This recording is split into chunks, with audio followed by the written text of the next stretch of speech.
Zdravo ljudi! Danas pričamo o glukozno-fruktoznom sirupu, jednom zaslađivaču koji naša industrija obožava bukvalno jer je jeftin, stabilan je i lako se uklapa u proizvode, ali pitanje je da li ga naša jetra zapravo voli i šta on stvarno radi našem metabolizmu.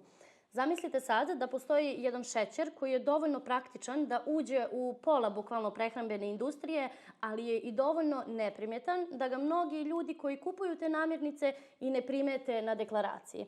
Ono što mi je jako važno da znate odmah na početku, ovdje ne pričamo samo o kilogramima, ne pričamo samo o kalorijama, pričamo o jetri, o insulinu, o trigliceridima, pritisku, pa čak i o disanju i o mozgu. I odmah u startu, važno mi je nekako da naglasim, nije svaka slatkoća ista.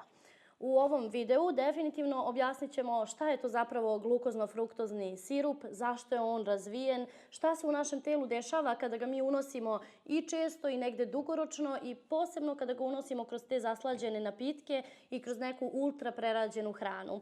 I inače, to sam zapisala i sebi da negde ne zaboravim, na kraju ćemo objasniti i kako da ga mi prepoznamo zapravo u proizvodu, jer često proizvođači uopšte ne napišu pun naziv glukozno-fruktozni sirup, već ga napišu pod skrivenim nazivima u sastavu.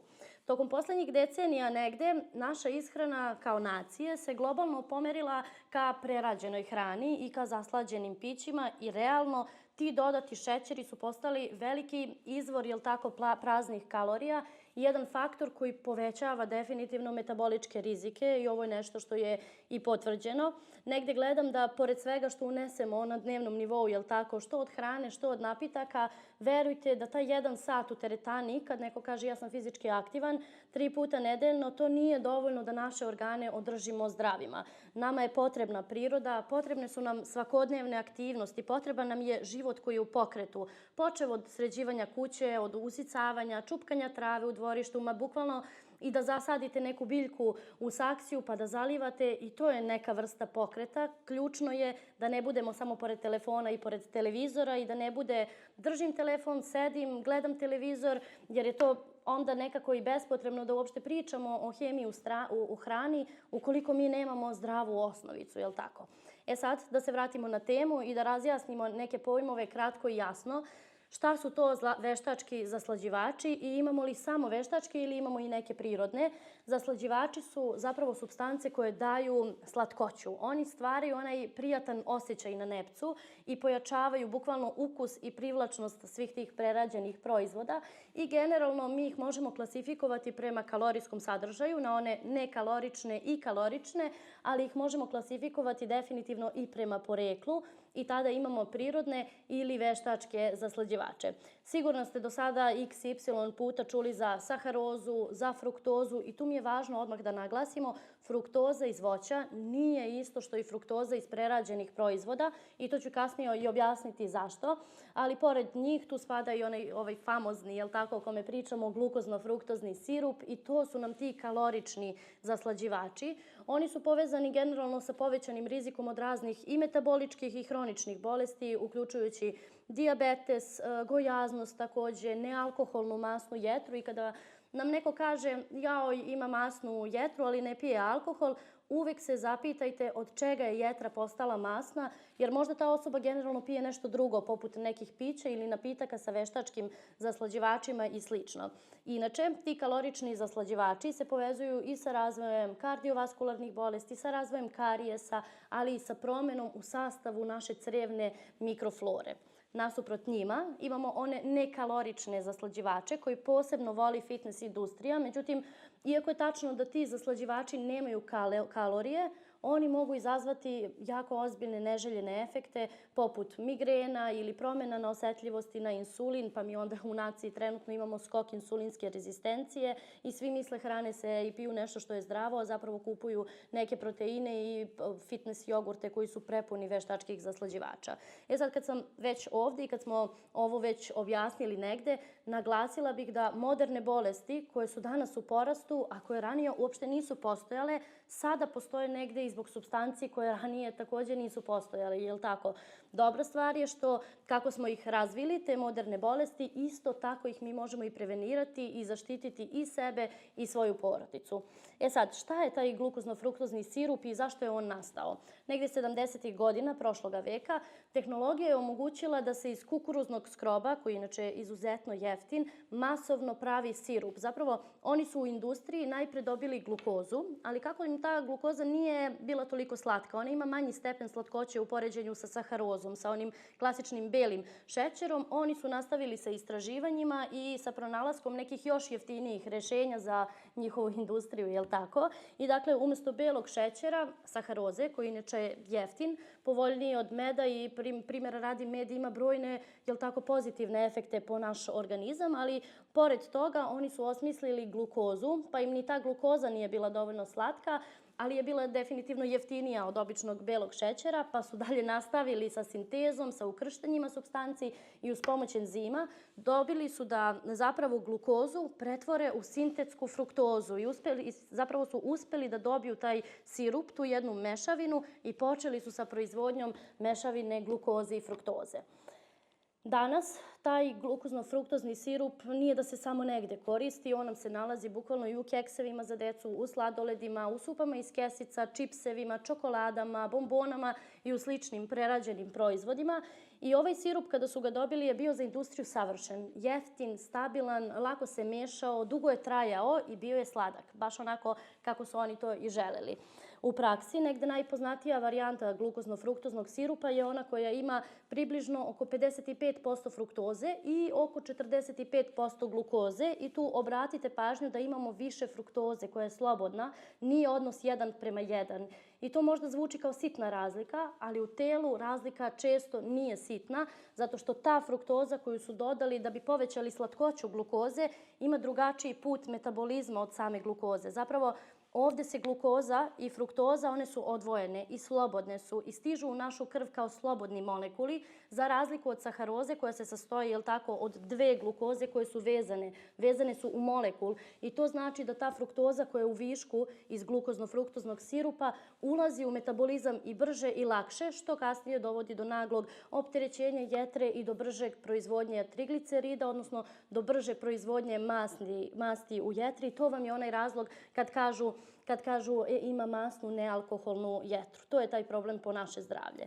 Da bude negde jasnije, mi imamo glukozu koju koristi gotovo svaka ćelija u našem telu i ona se reguliše insulinom. Dakle, imamo neku regulaciju u našem telu glukoze, ali imamo i tu hemijsku fruktozu koja se mnogo većim delom zadržava u jetri i tu se lakše realno preusmeri u procese koji povećavaju i trigliceride i koji podstiču uopšte formiranje masti.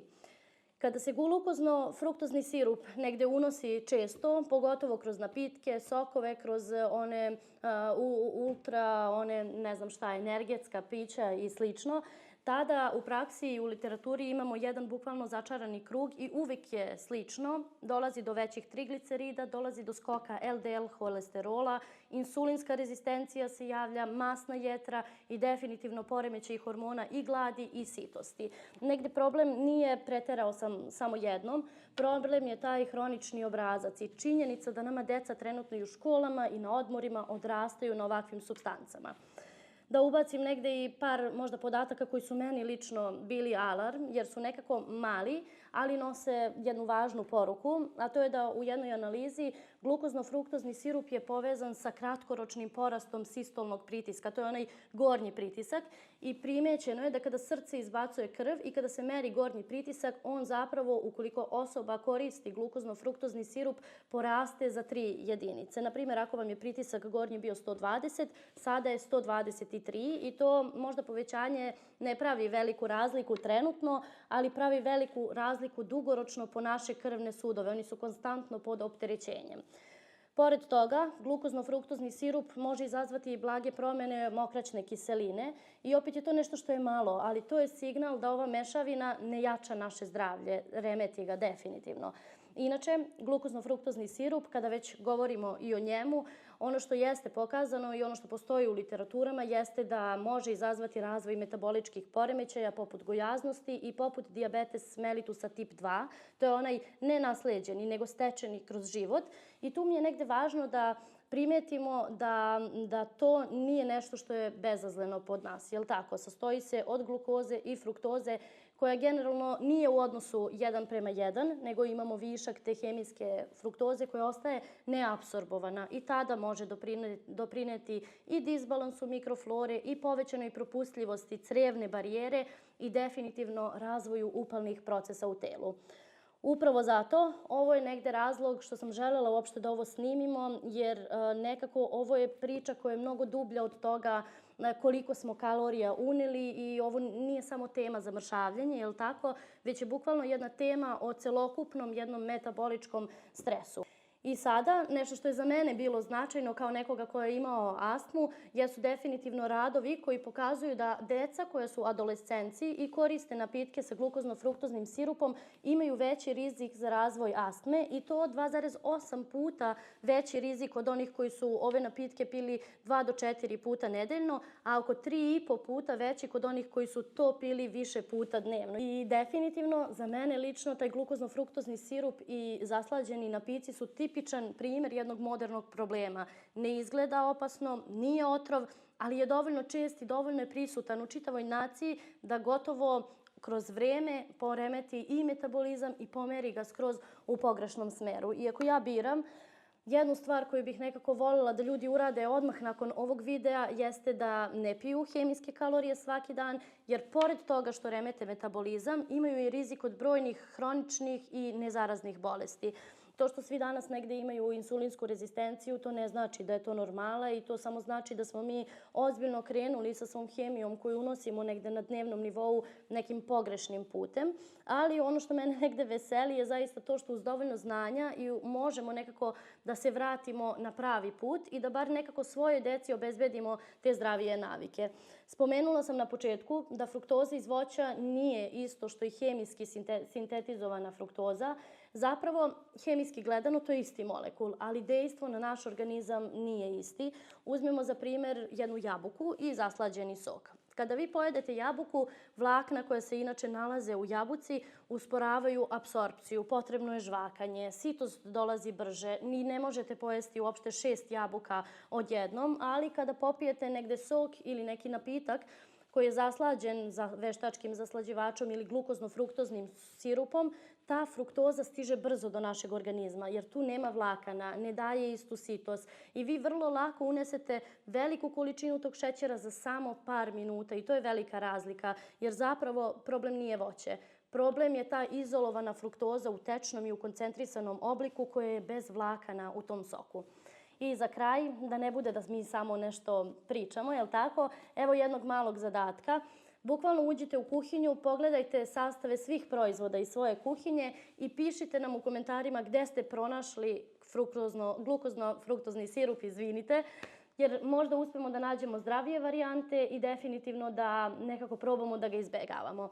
U sledećem videu govorimo o zero sugar proizvodima i nekako kako ja volim da kažem, možda oni jesu zero, ali definitivno nisu hero za naš organizam.